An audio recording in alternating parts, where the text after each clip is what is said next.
PhonePe has finally launched the Indus Appstore to challenge Google's monopoly in India, and here's what we know about this Indus Appstore so far.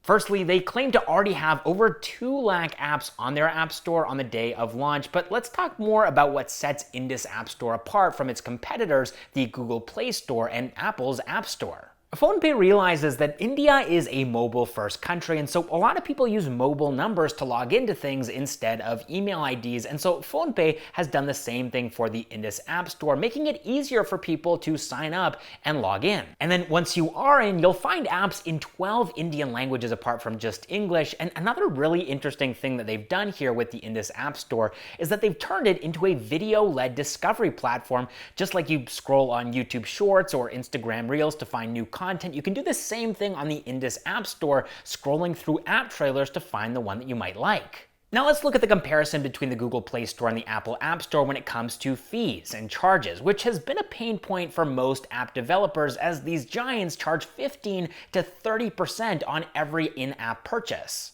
The Indus App Store, on the other hand, is going to be charging nothing from developers on in-app purchases.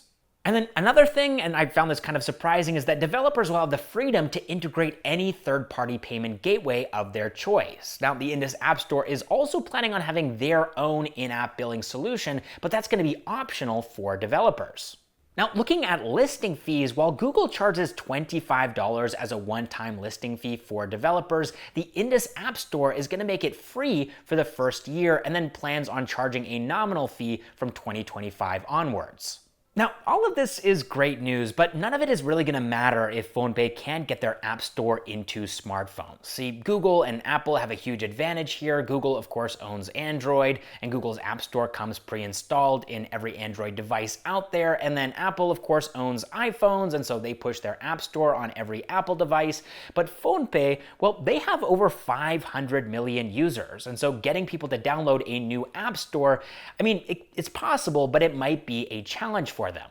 But according to this Money Control article, PhonePe recognizes that this could be an obstacle for them, and so they've actually already started partnering with OEMs, smartphone manufacturers, like for example Nokia and Lava. And so back in November of 2023, this process started, and now they're in talks with other OEMs as well, which could help them to get between 25 and 30% of all of the smartphones in India, which would mean almost 200 to 250 million smartphones could come with the Indus App Store pre-installed, which is pretty incredible. And this is something that could really help the Indus App Store to have a fighting chance against Google and Apple. All right, next up in the news, and talking about yet another Walmart-owned company, according to a TechCrunch report, Flipkart has been in acquisition talks with Dunzo.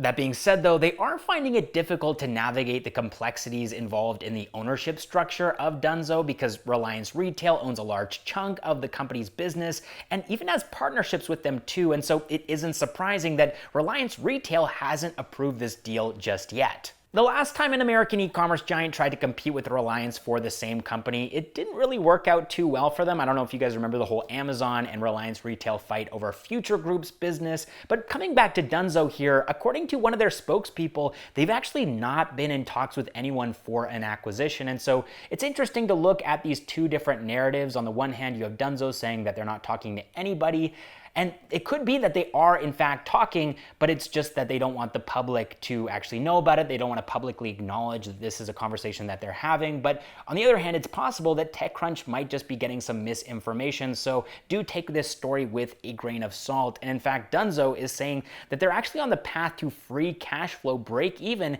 in the month of March 2024. But anyways, let's move on to the next news story here, because Nishant Pitti-owned Busy Bee Airways has partnered with SpiceJet's Ajay Singh and submitted a bid to acquire the bankrupt airline Go First.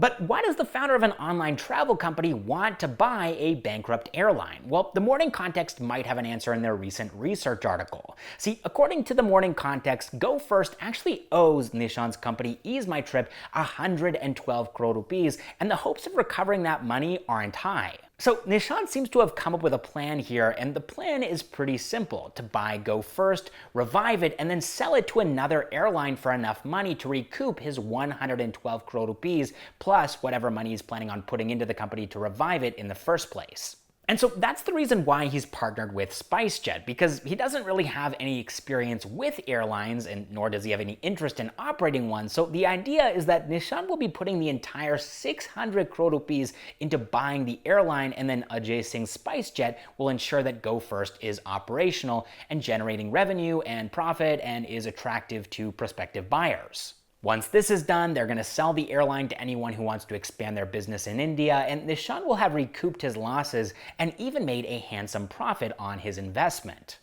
Now, this plan does seem simple enough on paper, and the way that I've described it probably makes it seem like it's going to work no problem, but actually airline businesses aren't that simple. They're pretty difficult, and there's also a competitor when it comes to buying this company. Sharjah-based Sky One also wants to buy Go First, but even if they're able to outbid Sky One, Ajay Singh's track record hasn't necessarily been the best when it comes to operating SpiceJet, so it's going to be interesting to see how this all pans out before the airline is actually ready to be sold.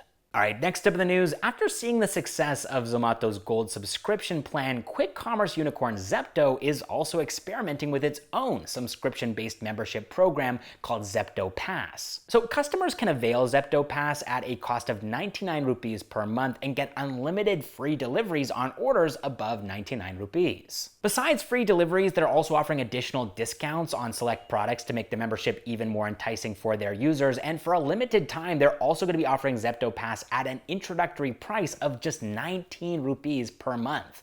According to a Zepto spokesperson, the company is constantly running dozens of experiments like this, and only a handful of these experiments actually get brought to market. And so the success of Zepto Pass will depend on how many of their users are actually willing to spend an extra 99 rupees per month, and can the company make significant revenue from this program. All right, next up in the news, on the 16th of February, the RBI published a frequently asked questions article on Paytm's crisis and clarified that Paytm QR codes, soundboxes, and POS terminals are going to continue operating. They're going to continue to work even after the 15th of March deadline. So there was a 15-day extension that was given to Paytm, and these are going to continue working only if they are linked to another account apart from Paytm Payments Bank. Now, at around the same time, Paytm released these ads to reassure and retain the 37 million merchants who at this point were probably panicking and looking for alternatives, and it didn't take long for Pine Labs to come along and publish an ad of their own.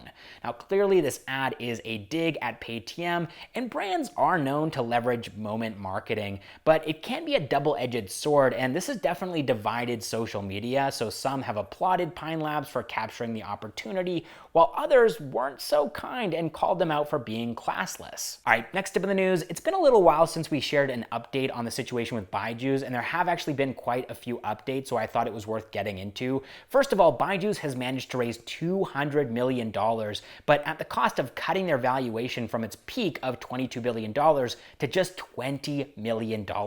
That's million dollars with an M, and all of this money came from existing investors, and so it might look like these investors are still willing to bet on Byju Ravindran to get the company back on its feet, but this isn't actually the case. See, there's a couple of investors who have called for an extraordinary general meeting, an EGM, on Friday, and they want to kick Byju Ravindran and his family out of the company that he built. Now, I don't think I have to say this, but the reasons are pretty obvious. They aren't happy with Byju's mismanagement of funds, which have led to a significant erosion of the company's value. And these investors hold a 30% stake in Byju's, which is comparable to what the Byju family themselves actually hold. It's about 26%. So by the time this video is released, the results might have been out for this EGM. I'm recording this video on Thursday. The EGM is tomorrow on Friday, and the video is going live on Saturday. So I do apologize if there's been any massive update that I can't talk about in this video because I don't know about it because it's happening in the future. But according to the ARC's report on the matter, according to the shareholders agreement, the SHA, these investors lack the rights and votes to remove the founders from the company. And on top of that, Byju even filed a petition with the Karnataka High Court saying that by calling for the EGM, the investors have violated this SHA. And it looks like the court has passed an order basically saying that any resolution passed during the EGM will not be considered valid until the court hearing is completed. Even so, just before the EGM, Byju shared this letter to shareholders, and the link to which can be found in the description of this video, notifying the shareholders about the $200 million rights issue, which has been fully subscribed, and how it's going to help preserve and build greater value for all the shareholders. He talks about how he's put $1.1 billion of his own money over the last 2 years to keep the company alive, and he's now committed to appointing 2 non-executive directors to increase the shareholders' representation in the company board with mutual consent of the shareholders and the founder. He's also committed to appointing a third-party agency which will oversee the utilization of funds, increasing transparency into the company's operations. But will these steps be enough to save Byju's? Only time will tell. All right, now let's move into the funding news segment of today's video. Indian startups raised a total of $91 million this week, which is slightly lower than last week's $110 million.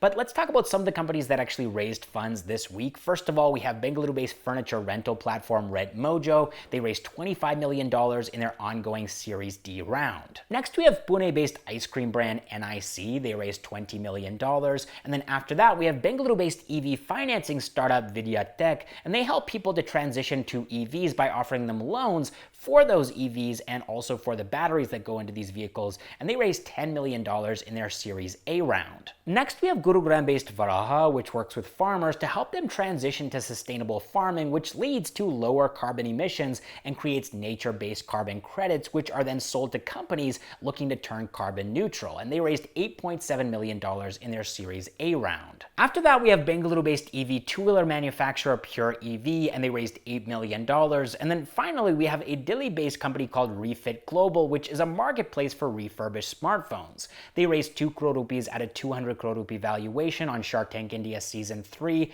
And that is all the startup news that I have for you guys this week. I really hope you enjoyed the video. Also, I would highly recommend that you check out the video that we made talking about how Zomato is planning on becoming a $100 billion company by 2030. You can find a link to that video in the top right corner of your screen, and I will catch you in the next one.